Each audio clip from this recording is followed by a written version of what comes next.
No te vayas, mira, está en la línea con nosotros Javier Moro, reconocidísimo escritor, bueno, autor de varias novelas, de varios libros, y agradezco muchísimo, es un honor, Javier, tenerte acá. ¿Cómo estás? Buenos días, me voy a atrever a El, hon- hablarte de tú.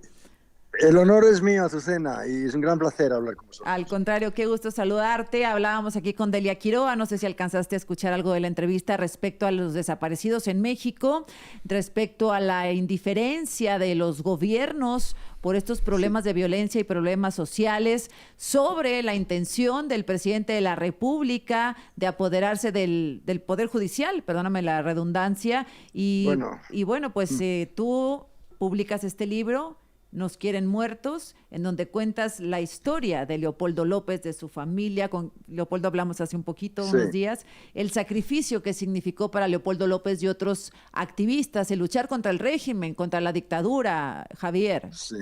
sí, sí, y el peligro que supone el que los políticos anden jugando con las bases de la democracia, como es la separación de poderes. En cuanto ya el poder judicial se ve contaminado, es el principio del fin, y hay que tener cuidado, y es como decía la señora Delcy antes, el farolito rojo, ¿no? Ojo con el farolito rojo. En Venezuela ese farolito rojo se ha alumbrado hace ya 20 años y mira a dónde ha llegado. Así es, a donde ha llegado a ver Javier ante pues la impotencia de otros países, a ver en la televisión la represión. La estamos viendo, Este, ya no la pero esconden. Ajá. es terrible y es algo que hemos vaticinado un poco, ¿no? Porque nos decíamos en una comida con Leopoldo y Moisés Naím hace exactamente un mes, yo les pregunté qué pasa si, aunque ganemos las elecciones los demócratas, qué pasa si no dejan el poder, si Maduro no Ajá, quiere dejar el poder. claro. ¿Y qué va a Y pasar? entonces, y Ujú, entonces Moisés Naím tenía una versión bastante pesimista. Me ujú. dijo, pues probablemente habrá más represión, que es lo que está pasando, más cerrazón, el país se va a cerrar y se va a convertir en una Cuba, o yo creo que es Híjole. peor, en una Corea del Norte, porque Uf. este Maduro es más ridículo todavía que Kim Jong-il. Ujú, ujú, ¿Eh? ujú. Este es Kim Jong Maduro, le llamo yo, ¿no? Sus apariciones son de una necedad y una ordinariez y una bajeza y una falta de todo, de Es una falta formación, de de todo, cordura, no sé cómo de cordura llamarle, Javier. absoluta. Ajá. Son animales, son delincuentes, es un cartel que ha robado un país. ¿Y cómo desalojas al cartel? Pues esa es la pregunta del millón. Yo el libro lo llamé Nos quieren muertos, porque es verdad, Ujú. esta gente ha querido matar la democracia y lo ha conseguido, ha querido matar la libertad y lo ha conseguido, ha querido matar a Leopoldo López y a tantos otros opositores y lo ha conseguido por lo menos civilmente, políticamente. Por supuesto que físicamente lo han intentado también, Ujú, no lo han claro, conseguido eso, claro. Y pero lo bueno, han conseguido hay muertos, Javier. políticamente. No, Hay muertos, hay cada vez más detenidos, es el reino del terror, luego te sacan dinero para asegurarte, te dicen que no le van a maltratar a la mamá que tiene al niño de 16 años en la cárcel, híjole. detenido por haber participado en una marcha, le dicen danos $3.000 y te aseguramos que no le vamos a maltratar. Le sacan a la pobre señora $3.000 y luego no hay ninguna garantía de que no le maltraten al pobre Claro, chico, claro. ¿De que qué es un manera menor de lo edad. compruebas? Ujú. Oye, Entonces, Javier, eso es Venezuela hoy, eh, es el reino de la arbitrariedad por completo. O sea, y, la diferencia entre una dictadura y una tiranía es que la dictadura impone sus propias leyes, sus propias normas. ujú. Y si las infringes, pues allá te va contra la autoridad. En la tiranía ya no hay normas, es la arbitrariedad absoluta y completa, ya da igual. Es lo que diga el tirano en ese momento. El Y eso es tirano, Venezuela hoy. el tirano Nicolás Maduro hoy. Sí, ese es. Oye, Javier, haces cuentas la historia de Leopoldo, de su familia, Sí, de Lilian, de sus hijos, de sus sí. allegados, de una manera, quiero decírtelo, aunque a lo mejor no cabe la palabra, de una manera muy hermosa, muy conmovedora. Es un Sí, libro que no puedes dejar de leer porque cuenta la lucha de Leopoldo desde que era jovencito, su sí. pasado, su abuelo, lo que significó para Lilian vivir en esa constante Claro, paranoia, en la soledad con sus hijos pequeñitos cuando lo encarcelaron. Es tremendamente conmovedor. es que yo he querido hacer algo conmovedor, porque he querido contar de cerca y por dentro lo que ya conocíamos por fuera. Porque conocíamos por fuera la lucha, conocíamos el encarcelamiento, las arengas de Lilian, todo esto. Pero ¿qué significa eso por dentro? ¿Qué significa cuando una familia es perseguida por una tiranía sin escrúpulos, que quiere acabar con esa familia? Y cómo esta familia consigue sacar lo mejor de sus miembros para articular una defensa, para defenderse de esta tiranía y acaban sobreviviendo.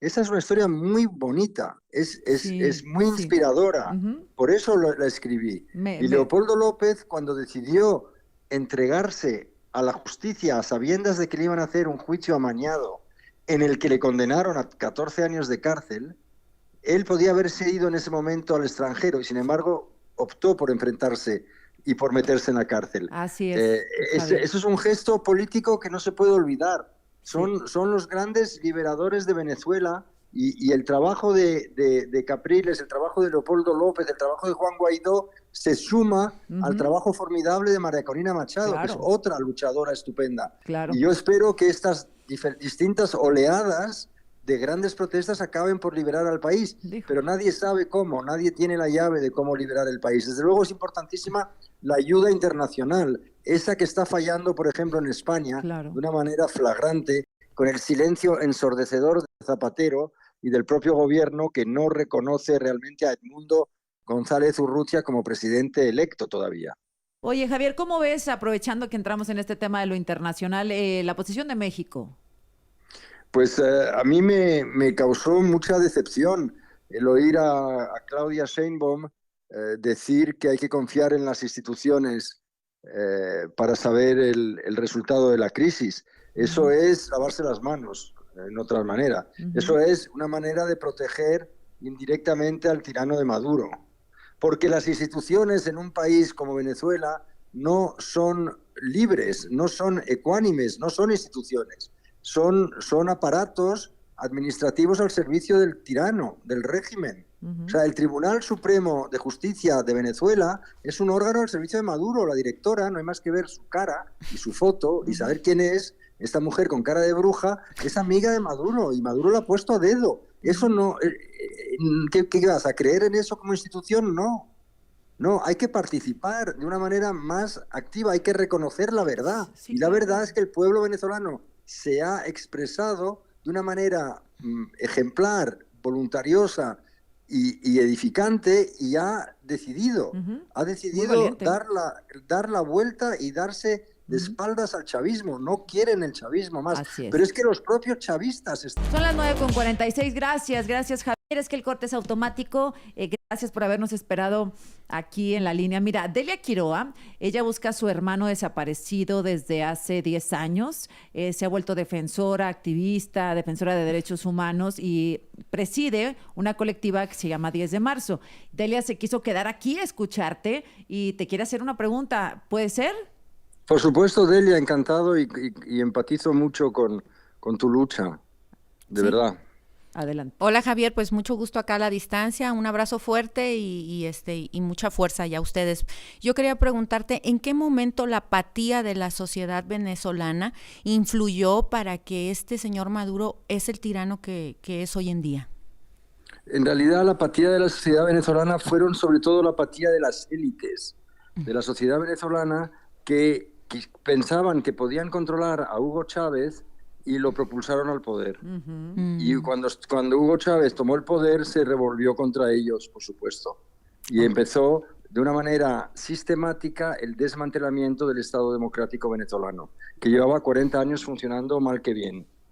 Pero bien, porque coincidió con la época de más prosperidad del país, ¿no? O sea, Ahí todo. Ajá. fueron las élites realmente que colaboraron a que Hugo Chávez subiera al poder porque estaban Mm, convencidos en su soberbia de que podrían controlarle.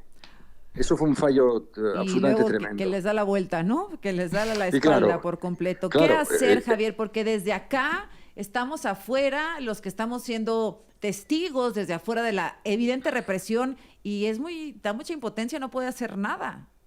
hay que exigir de la manera en que se pueda a nuestros representantes políticos que reconozcan la victoria de Edmundo González Urrutia, que es la victoria de los venezolanos, que es la voluntad expresada en las urnas por los venezolanos y además una voluntad que se puede perfectamente contar, verificar, porque ellos han guardado las actas. María Corina Machado durante años ha estudiado procesos electorales y sabía perfectamente la jugada que iba a hacer y cómo iban a poder guardar estas pruebas de la victoria. Por eso los de Maduro, los chavistas, no muestran las actas nunca, porque saben que es la prueba de su derrota, ¿no? Así Entonces, lo que hay que hacer es que hay que exigir a Zapatero, a Sánchez, a López Obrador, que reconozcan la verdad, nada más que eso. Así es, Javier. Que reconozcan la verdad. Y agradecerte mucho por este libro. De verdad sé que pues es tremenda la situación que se vive hoy, que se ha vivido desde hace muchos años en Venezuela. Es lo mismo, vuelve, sí, lo mismo. ¿verdad? El libro es de una ciclo. Actualidad muy grande porque el problema no ha cambiado. La persecución a la que sometieron a la familia de Leopoldo López fue tremendo, con aquellas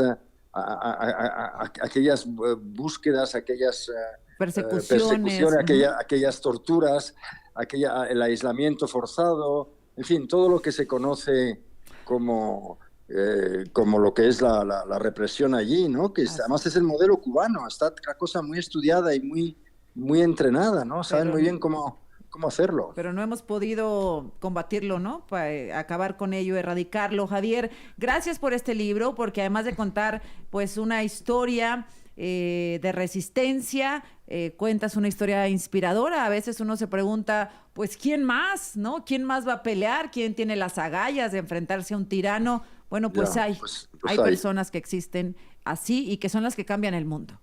Sí, exactamente, porque si bien existe una tradición de caudillismo en Latinoamérica, también existe una tradición de lucha contra el caudillismo. Así es. Y esa es lo que hay que apoyar. Me encantó cómo has contado esta historia, como muchas otras, Javier, y nos encantó platicar contigo. Muchísimas gracias igualmente y un abrazo grande. Gracias, Javier Moro. Ahí está la portada, creo que la estuvimos viendo, Nos quieren muertos.